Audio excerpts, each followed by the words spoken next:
Une marche symbolique entre le centre de mémoire et le cimetière où est enterré l'abbé Pierre. C'est ainsi que commençait la commémoration. Parmi les gens rassemblés pour lui rendre hommage, des anonymes, des bénévoles, mais aussi des compagnons comme Stéphane, venu de Marseille.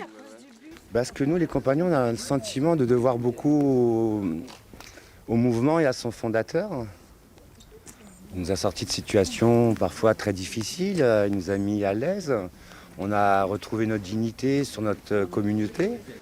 La cérémonie était aussi l'occasion de célébrer les 70 ans de la création du mouvement Emmaüs. Nous, tout seuls, on n'est rien, mais à deux, on peut faire quelque chose. Et c'est comme ça qu'Emmaüs a commencé et continue. Cette année, Bernard est ainsi venu d'Isère déposer les clés de la résidence de 17 logements où il vit.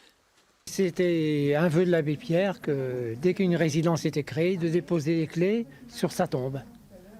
C'est une façon de, même mort, de participer toujours à la vie d'Emmaüs.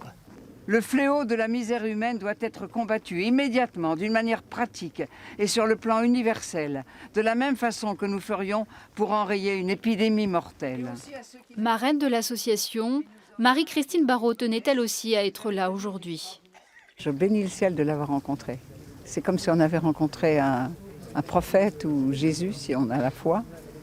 Il avait une telle lumière en lui, une telle foi, une charité incarnée dans sa personne, qu'on avait l'impression qu'après avoir traversé cette lumière-là, on ne pouvait que continuer.